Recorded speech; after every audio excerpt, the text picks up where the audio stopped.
The janitor stayed late to clean up after a party. What happened next changed everything he thought he knew about kindness. You've walked past them 1,000 times. The invisible people, the ones who clean up after your celebrations, who empty your trash, who make your world function while you sleep. But what if I told you that one night, one simple act of staying late, would trigger a chain reaction that nobody saw coming? Picture this. A corporate holiday party, champagne glasses everywhere, confetti ground into expensive carpets, food crushed into floors that would take hours to clean. Everyone had gone home. Everyone except Marcus. Marcus, the 67-year-old janitor who'd been cleaning this building for 23 years. His back ached. His knees protested with every bend. But he stayed. Why did he stay? The answer will surprise you. It wasn't overtime pay. It wasn't obligation. It was something much simpler, much more profound. He stayed because he remembered what it felt like to wake up to a mess, to face the remnants of joy you weren't part of, and he didn't want anyone to feel that on a Monday morning. So there he was, at 2 a.m., carefully picking up each piece of confetti like it mattered, because to him it did. What Marcus didn't know was that someone was watching, someone who would change his life forever. Have you ever done something when you thought no one was looking? That's when your true character reveals itself. Marcus moved through that office like a ghost with purpose, each movement deliberate, each action infused with care that went beyond a paycheck. He found a wallet under a desk, thick with cash and credit cards, no hesitation. He placed it carefully in the lost and found box.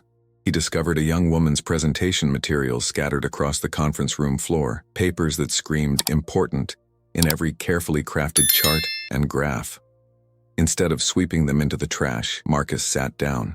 At 2:30 in the morning, this man who'd never graduated high school carefully organized someone else's dreams, page by page, chart by chart. He even found the folder they'd fallen from and placed them back in order. You might ask yourself, who does that? Who cares that much about strangers' belongings? The answer is simpler than you think. Someone who understands that every small act matters. Someone who's learned that dignity isn't about what job you have, but how you do it. But here's what Marcus didn't know. Hidden in the corner of that conference room, a security camera was recording everything. And the person reviewing that footage the next morning wasn't just any security guard. It was James Chen, the company's CEO, who'd come in early to retrieve something he'd forgotten. What he saw on that screen would haunt him in the most beautiful way possible. Marcus finished at 4 a.m. He turned off every light, checked every door, and left the building sparkling like hope itself. He drove home in his 15-year-old Toyota, unaware that his life was about to take a turn that would inspire thousands. Monday morning arrived like any other, except it wasn't. James Chen sat in his office replaying the security footage for the 5th time. Each viewing revealed something new. The care Marcus took with the wallet, the patience with the scattered papers, the way he'd even straightened the chairs around every conference table. But it was something else that truly broke James. Something so small most people would have missed it. At one point in the video, Marcus had found a child's drawing, probably brought by an employee's kid to the party. A simple crayon masterpiece that had fallen behind a potted plant. Instead of throwing it away, Marcus had carefully smoothed out the wrinkles and pinned it back on the bulletin board where it belonged. That's when James realized something that would reshape his entire worldview. We live in a world that celebrates the big gestures, the grand announcements, the public displays of charity. But what about the quiet heroes? The ones who pour love into the world when no one's watching? James called his assistant. Find out everything you can about our night janitor, Marcus. Everything. What came back 2 hours later made James's decision even clearer. Marcus Williams, widower, raising 2 grandchildren after his daughter passed away from cancer, never missed a day of work in 23 years, never complained, never asked for special treatment. The investigation revealed more. Marcus volunteered at a local shelter on weekends. He tutored kids in reading at the community center. All while working 2 jobs to keep his grandchildren in school. James stood up from his desk. He knew what he had to do, but even he couldn't have predicted how far this story would ripple into the world. The first step was simple. James called an all-hands meeting for that afternoon. Mandatory attendance, no exceptions. Picture a conference room packed with over 200 employees. the nervous energy of unexpected meetings filling the air like electricity before a storm. James walked in carrying a laptop. No PowerPoint, no prepared remarks. Just a man with a video that was about to change everything. "I want to show you something," he began. "Something that happened in this very building 3 nights ago." The room fell silent as the security footage played. You could hear people's breathing change as they watched Marcus work, watched him care, watched him treat their workspace like it was sacred ground. When the video showed Marcus organizing the scattered presentation, a young woman in the 3rd row started crying. Those were her papers. Her promotion depended on that presentation. When it showed him carefully placing the wallet in Lost and Found, a man in an expensive suit looked down at his feet. That was his wallet. He'd assumed it was stolen, but when it showed Marcus pinning that child's drawing back on the board, the entire room broke, because that drawing belonged to Sarah from accounting's daughter, a daughter who'd spent an hour looking for it that morning, devastated that her masterpiece was gone. James let the silence hang in the air like a question. Then he spoke words that would echo through social media for years to come. "This man, who makes less in a year than some of you make in a month, showed more leadership in one night than most people show in a lifetime. He didn't do it for recognition. He didn't do it for reward. He did it because that's who he is." The room remained frozen, processing this truth that felt too big for a Monday afternoon. But James wasn't done. Not even close. "So here's what we're going to do about it," he continued. "And what happened next would restore your faith in humanity's capacity for good. Have you ever witnessed a moment when an entire room collectively decides to be better? That's what happened next." James announced that Marcus would receive a promotion to head of building services, with a salary that would triple his income. But that was just the beginning. "I want each department to contribute to an education fund for his grandchildren," James continued. "Not because you have to, because you want to. Because this man has been taking care of us for 23 years and we never even noticed." The response was immediate. Hands shot up across the room. People were already pulling out their phones, their wallets, ready to give. But then something unexpected happened. Sarah from accounting stood up, her voice shaking but determined. "My daughter's drawing. Marcus saved my daughter's drawing. She made it for me because I've been working late. It says 'I love you, Mommy' in purple crayon. And this man thought it was important enough to save." She paused, wiping her eyes. "I make 6 figures, I drive a Mercedes, and I've walked past Marcus every day for 5 years without learning his name. What does that say about me?" The question hung in the air like a challenge. Then another person stood, then another. "Mike from sales. That was my wallet. I had $3,000 cash in it. He could have taken it, no one would have known. But he didn't. Jennifer from marketing. Those were my presentation materials. I got the promotion because of that presentation, because Marcus cared enough to organize papers for a stranger." Story after story poured out, each one a testament to the 1,000 small kindnesses Marcus had performed over the years. The time he'd stayed late to let someone back in who'd forgotten their keys. The morning he'd shoveled the walkway before anyone arrived so pregnant Lisa wouldn't slip. The way he always asked about people's kids and actually remembered their names. But here's the part that will really get you. Marcus had no idea any of this was happening. He was downstairs cleaning the lobby, living his truth the same way he had for over 2 decades. Sometimes life delivers moments so perfect, so cinematic, that they feel scripted by the universe itself. This was one of those moments. The entire company, over 200 people, descended to the lobby in complete silence. They formed a circle around Marcus, who was polishing the brass fixtures by the elevator. He looked up, confused, worried. Had he done something wrong? James stepped forward. "Marcus, we need to talk to you about Saturday night." You could see the fear flash across Marcus's weathered face. In his experience, being singled out rarely meant good news. "I'm sorry if I missed something, Mr. Chen. I tried to get everything." "Marcus," James interrupted gently, "you didn't miss anything. You caught everything, including something we've been missing for years." The confusion on Marcus's face shifted to something else, something like hope, but afraid to believe in itself. James pulled out his laptop and showed Marcus the video. For the first time, Marcus saw himself through other eyes. Saw his work not as invisible labor, but as visible love. When the video ended, the lobby erupted, not in applause, That would come later, but in tears.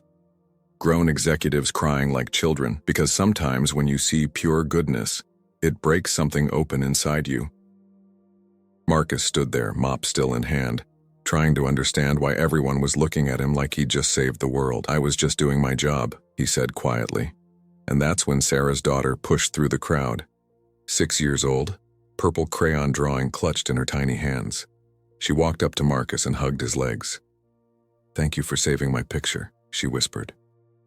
Marcus knelt down, his knees protesting, but his heart singing, "That's a beautiful picture, sweetheart. Made with love, I could tell." In that moment, the universe revealed its perfect mathematics. That every act of kindness, no matter how small, creates ripples that eventually become waves. But wait, the story doesn't end with a promotion and a college fund. Because real transformation isn't about one grand gesture, it's about sustained change. What happened next shocked even James. The employees didn't just contribute to the fund. They created something unprecedented. They established the Marcus Williams Recognition Program, a monthly award for employees who demonstrated exceptional service behind the scenes. But here's the kicker. The winners would be chosen not by management, but by the service staff. The janitors, the security guards, the cafeteria workers, the invisible army that keeps everything running. Suddenly, the power dynamic shifted. People started noticing the human beings behind the services, learning names, hearing stories, building bridges across the artificial barriers of corporate hierarchy. But Marcus? He was uncomfortable with all the attention. This man who'd spent his life in the shadows didn't know how to stand in the light. 3 days after the announcement, he knocked on James's door. "Mr. Chen, I appreciate everything, but I don't need all this. I was just doing your job." James finished. "I know. But Marcus, what if your job was never just about cleaning? What if it was about teaching the rest of us how to see?" Marcus sat down slowly, processing this thought. "I don't understand." James leaned forward. "For 23 years, you've been showing us what leadership looks like. We just weren't paying attention. But Marcus, we're paying attention now." What James said next would change not just Marcus's life, but the lives of thousands of workers across the country. Because sometimes, one story is all it takes to start a revolution of recognition. You know how some stories go viral because they're shocking or scandalous? This one went viral because it was true. An employee had filmed the lobby scene. Within 48 hours, the video had 10 million views. Marcus Williams was trending globally. News stations were calling. Everyone wanted to know more about the janitor who'd captured the world's heart. But here's where the story takes another unexpected turn. Marcus didn't want fame. He wanted change. In his first and only interview, he said something that reframed the entire narrative. "There's a Marcus in every building, every school, every hospital. You just have to look, really look." Those words sparked something unprecedented. Companies across the country started sharing their own Marcus stories. Videos poured in of security guards going above and beyond, cafeteria workers showing extraordinary kindness, maintenance staff performing invisible miracles.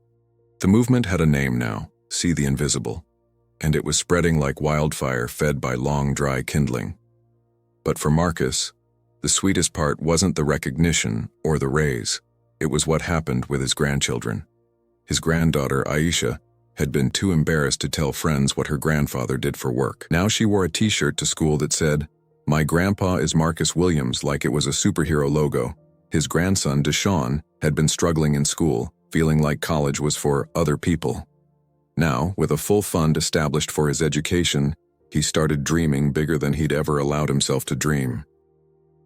Marcus watched his grandchildren walk a little taller, dream a little bigger, and he understood something profound. Sometimes the greatest gift you can give the next generation isn't money or opportunities. It's dignity. It's showing them that every honest job has honor in it. But the universe wasn't done with Marcus Williams yet. Not by a long shot. 6 months later, something happened that even Hollywood would call too perfect. But life has a way of writing better stories than fiction ever could. Remember that presentation Marcus had carefully organized, the one that had been scattered across the conference room floor? The woman who'd created it, Jennifer, had used it to pitch a revolutionary idea, an employee wellness program that specifically focused on supporting service staff, better health care, educational opportunities, mental health support. The board had approved it, largely because of the Marcus Williams story, and they'd named it after him. But here's the beautiful irony. When they offered to put Marcus in charge of the program, he declined. "I'm not a program director," he said simply. "I'm a janitor, and that's enough." Instead, he proposed something else: that they hire from within, that they train service staff for management positions, that they create pathways for invisible workers to become visible leaders. The first person promoted under this new initiative?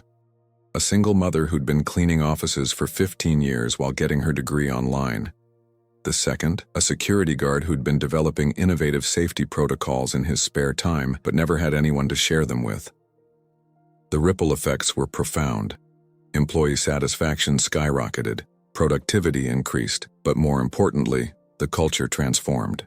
People started saying good morning to their janitors, learning their names, asking about their families, small acts maybe, but multiply them by thousands, and you have a revolution. Marcus still cleaned. But now when he pushed his cart through the halls, people saw him, really saw him. And in seeing him, they learned to see themselves more clearly too. One evening, as Marcus was locking up, he found a note taped to his supply closet. It read, "Mr. Marcus, thank you for teaching me that dignity isn't about what you do, but how you do it. You changed my life. A grateful employee." Marcus folded the note carefully and put it in his wallet, right next to the pictures of his grandchildren. Because that's what mattered. Not the fame, not the recognition, but the quiet knowledge that his life had meant something. Have you ever wondered what happens to viral stories after the cameras leave? When the hashtags stop trending and the world moves on to the next big thing? Most fade away. But not this one. Because Marcus Williams had accidentally started something that couldn't be stopped. A year after that night, companies around the world had implemented See the Invisible programs. MBA programs were teaching the Marcus Williams case study. But the real magic was happening in smaller, quieter ways. In Chicago, a CEO started having monthly lunches with his janitorial staff.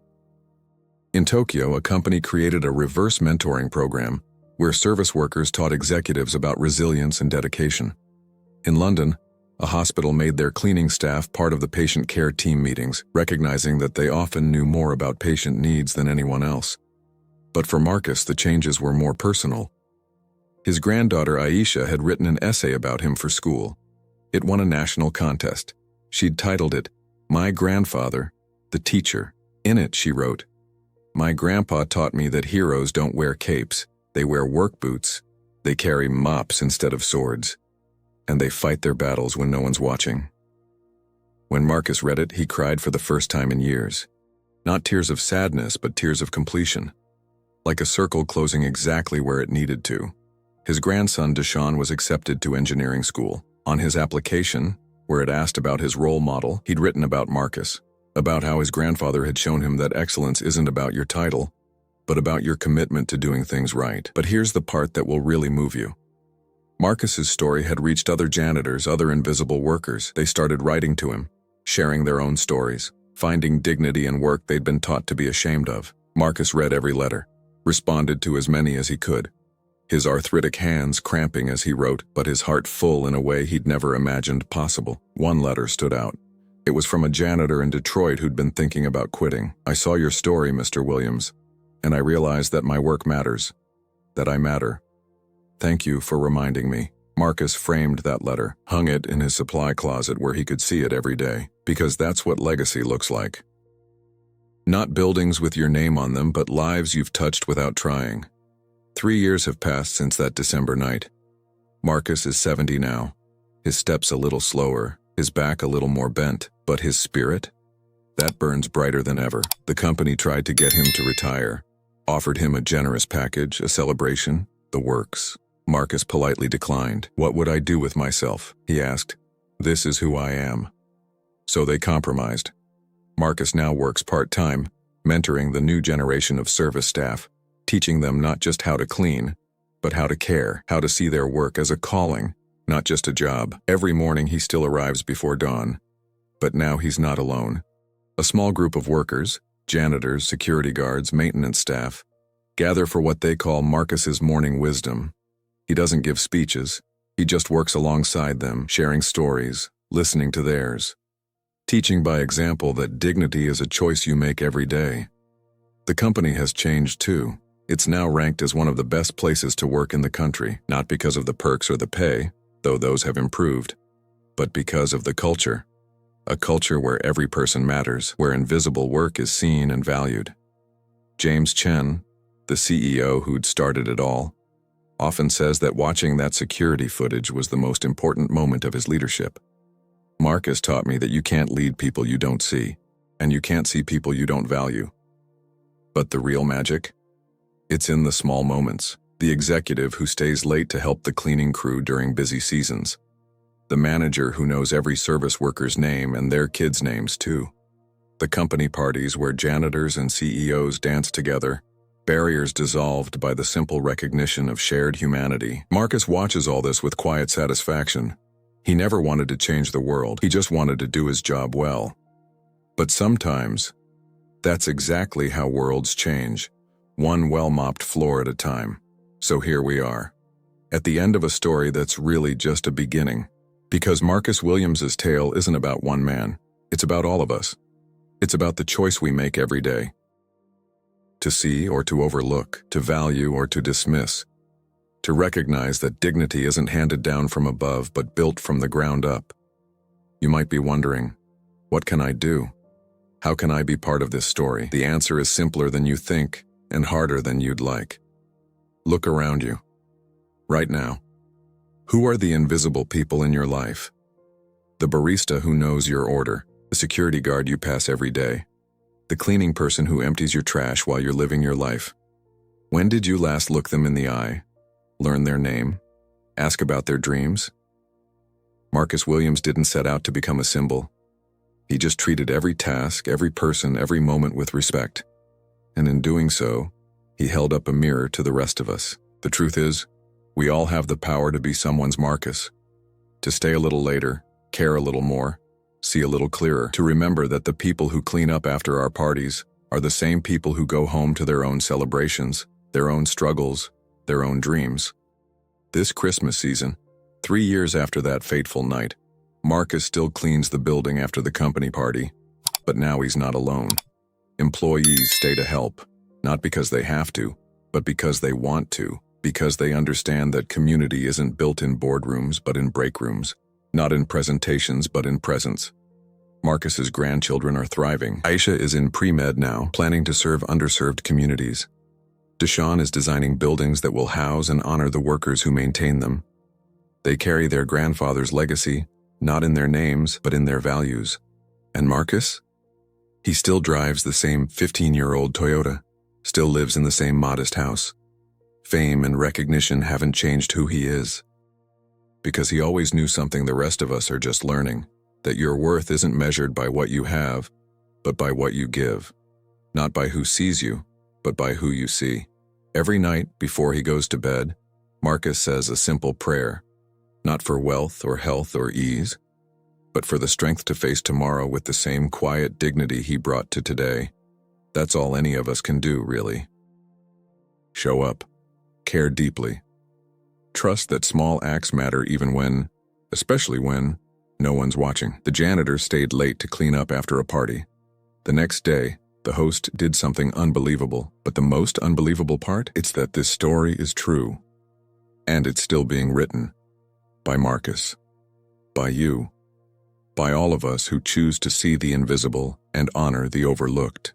What will you do today that no one will see but everyone will feel? What small act of dignity will you perform when the cameras aren't rolling and the world isn't watching? Because that's where real change happens. In the quiet moments. In the late hours. In the spaces between what's expected and what's extraordinary. Marcus Williams taught us that. A 70-year-old janitor with arthritic hands and a heart bigger than any building he's ever cleaned. And if he can change the world with a mop and a willing spirit, imagine what you can do with whatever tools life has handed you. The question isn't whether you matter, you do. The question is whether you'll choose to act like it. Starting tomorrow. Starting today. Starting right now. Because somewhere someone needs to see that their work matters, that they matter, and you might be the only person who shows them. Don't wait for the cameras. Don't wait for the recognition. Just do what Marcus did. Show up. Care deeply. Change the world one small act at a time. Like this video, subscribe, and share your thoughts below. This channel is for those who believe in the power of small acts.